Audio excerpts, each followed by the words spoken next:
Welcome back to Dementia Q&A, where we answer your questions about dementia in about 5 minutes with as little medical jargon as possible.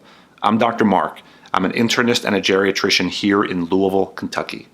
This week's question: how am I going to stay active during this coronavirus episode, both for myself and for my loved one with dementia? It's a great question. Here are 4 or 5 tips that might help. First, it's important to try to maintain your routine as much as possible. If generally you and your loved one with dementia have typically gotten up in the mornings, gotten dressed, groomed, had breakfast, and then gotten out, it's important to try to do all of those things. Even if you can't necessarily get out the door, you should still get up and get ready. Remember, people with dementia are often stronger and clearer in the mornings. It's in the afternoons and the evenings where problems often set in. So maintain those routines in the morning as much as possible. Second, you're going to want to try to exercise and stay active in terms of your ambulation and how many steps you get as much as humanly possible. I know that's difficult in the house. Here are some ways to think about this. First, you might want to clear out some furniture so that you have some room to move. Perhaps doing a little dancing in the living room might be something we would want to start doing on a routine basis. We'll talk about that in a minute.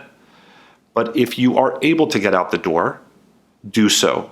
Go for walks, even if they're short, even just 3,000 or 4,000 steps and back once or twice a day can have a big difference. Keep the circulation going, keep the musculature strong, keep the lower extremities moving.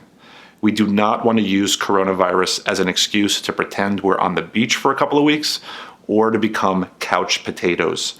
That would all be very counterproductive. Third, if you've not already brought music into the home and into the life of your loved one with dementia, now is probably the time. There are so many great online programs and software packages that help people discover the music of their youth, that connect people between music and their prior experiences, and that are generally very uplifting. We know that that can have a very meaningful effect on people's mood and outlook, even if they have severe dementia. So I would make sure that music is a standard part of your day somehow. And then back to dancing. One can do some degree of dancing, even if one is in a wheelchair. One can move the arms and the legs. One can be moved around. One can be interacted with. As a caregiver, it might feel a little strange, but it's probably time to make that part of your exercise routine. Here's another potential tip. A lot of the activities that you used to go to, whether those were at the library or at the gym or at a singing club or a dancing club or a crafts activity, a lot of those professionals who run those are going to try to deliver them out to the public through video. They might even do that on a scheduled basis so that we could keep the routine of 3 o'clock on Tuesday, 1 o'clock on Thursday. Try to tap into those. Pick up the phone and ask them what they're doing on their end. It might take them a few days to get that all set up, but a lot of them are working very diligently to try to do that because they care so much about the populations that they serve.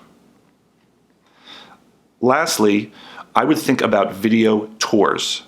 At this point, there are now so many fantastic tours through the internet of historical sites, Rome, Athens, all kinds of architectural sites, museums across the globe, the Louvre, zoos, the San Diego Zoo and others, as well as lots and lots of natural beauty. The Grand Canyon has tours online, as do lots of other national parks, So try to tap into those.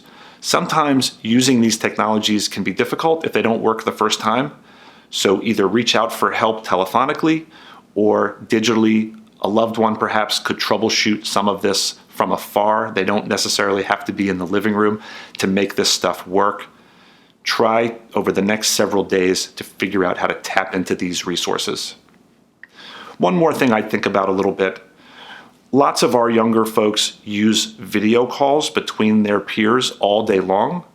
Some of us who are a little bit older don't tend to do that quite as much, I think using video for phone calls is going to be really important in the next several weeks.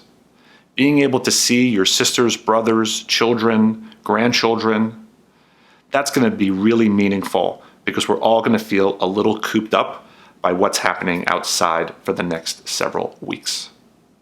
I hope some of these ideas around how to stay fit, active, engaged, and to maintain some semblance of your routine over the next several weeks is useful for you as you navigate the current crisis. Thanks so much for taking care of your loved one with dementia or taking care of yourself. And I'll see you next time here on Dementia Q&A.